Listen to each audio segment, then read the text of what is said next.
Hey guys, this is Stuart of SBC Guitars, and this is my latest build. It is my hybrid Andromeda bass guitar. It is essentially I think I built this as a guitar that could do bass register stuff, and having just displayed it for the very first time at Radar Festival last weekend, I now realise that what this is it's a guitar, it's a bass that can do guitar stuff, and I'm pretty happy with that. I think this is not my first hybrid. I've actually built another hybrid previously, and that very much was a guitar that could do bass stuff. This is a bass that can do guitar stuff. It's an 8-string instrument. It is, so as you can see, it's got hardware for essentially 3 dedicated bass strings and then 5 dedicated guitar strings, though my guitar string on the 5th string of it is essentially a bass string. It's like it's gauge wise it's pretty close to a bass string gauge. It's headless, so it keeps all the weight down here, and it's also my Andromeda bass body. So my Andromeda body shape is essentially, it's my same sort of approach to ergonomics, but it's a little bit more scaled up as it's designed originally for 6-string bass guitars. So does a 8-string hybrid just brilliantly actually. The balance is lovely, and also the weight. I can hold this one-handed without feeling like I'm going to drop it in seconds. It's fully weight relieved inside, so there's a lot of, although it's, you know, big old lump of sycamore on the body, it's a deep through set neck with lots of fancy heavy woods, and then it's got this resin top, so it's a lot of dense woods, but it come out fairly light, all things considered.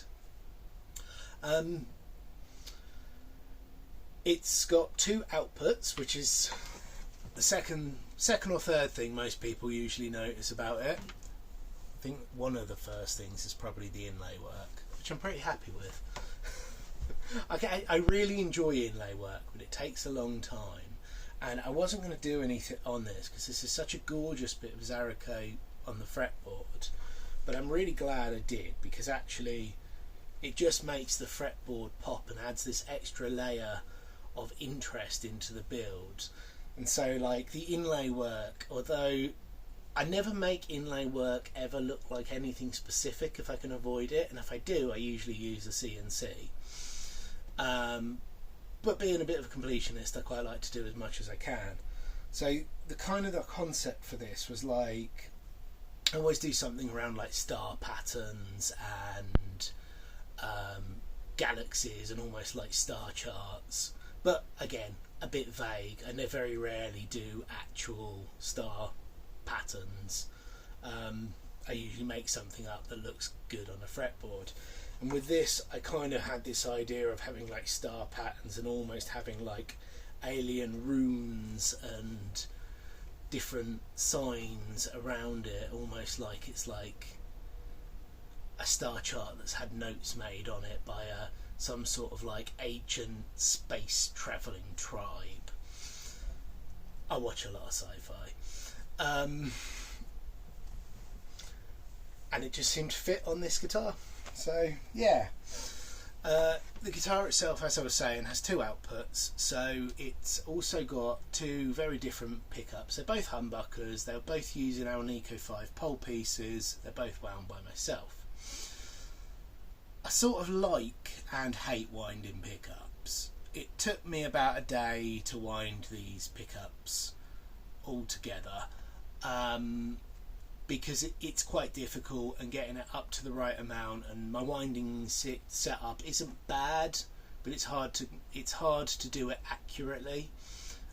So it took me a day and probably 4 or 5 attempts of spooling it until I got to a sort of an amount and an output that I like. So they're essentially wound, they're hand wound, if you know what I mean, hand guided with like a fairly tight scatter wound. So the result is like quite a nice. It's quite high output. The neck pickup, the bridge pickup, is about 15 to 16k output. I believe the neck is about 9 or 10k output. I've got it written down somewhere, but yeah, it balances really nicely. And then the idea is that the neck pickup just picks up the 3 dedicated bass strings and can be sent out separately via its own sort of secondary output. Then we've got the primary output, so where you can have one or both pickups going out. So how it works is you've got a little bypass switch there that just takes the bass pickup and its dedicated volume out through the secondary output. The main pickup, the bridge pickup, has its own dedicated volume as well. I really like that balance pot thing, but it was really hard to get a balance pot in and have 2 outputs and have that working correctly. So this kind of gives you the best of both worlds. Each pickup has its own dedicated volume, so if you're going just solely out the primary output and you're in the middle position on the 3-way selector, you've got the option of just rolling off one of the pickups. So for me, I always find that if I've got both pickups going out the same output, I generally like to have the bridge, the bass middle pickup just rolled off a little bit, and then you still get like this lovely warmth and extra bass tone without it overpowering the strings that only have one pickup on them. We've then got a master volume, tone with absolutely no reason for it, a tone bypass, and a kill switch, because kill switches are great.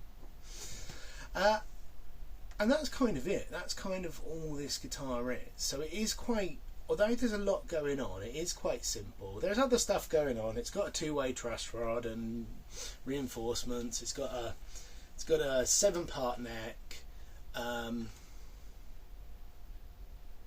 Yeah, dyslexia strikes again.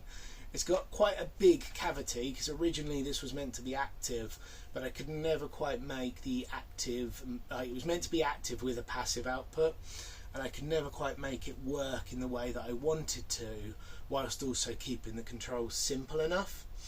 But that does mean that it has got scope to have active stuff put in it. So it's also got this magnetised cover, which is big enough for a 9 or 2 9, so 18 volt battery compartment.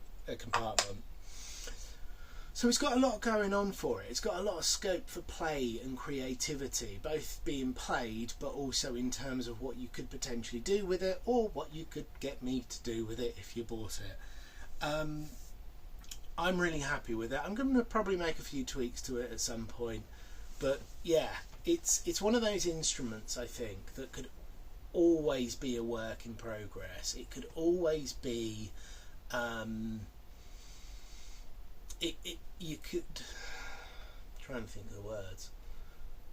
You could own this instrument and always make changes and tweaks to it and get some really cool sounds out of it, and never feel like you were ever done tweaking and changing it. I think that's a really fun aspect to it, potentially, if you're into that. For me, I love how it's set up now. I think the only thing that I'd probably change about it, and that I might change about it, is I might add a coil splitting capabilities to each of these pickups, so that you can just pull up each of its dedicated volume and just have a single coil output. But that's easy enough to do. I just need to add the wires on to do that.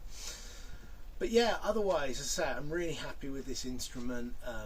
It got loads of play at Radar Festival. It's silly, it's fun, it's creative, it's just a joyful instrument, in my opinion. It's currently up on my Reverb account. I think I've got it up for about 6.5. It will be sent in a case. In the past, I've sold stuff on Reverb and had it like, you pay extra for a case, because not everyone wants a case. but with this one I just wouldn't feel comfortable sending it without a case. Yeah, so I hope this video helps you understand this beastie and why I made it. And if you're in the UK and you'd like to give it a try, I might be doing some more shows, but you can also just get in touch with me.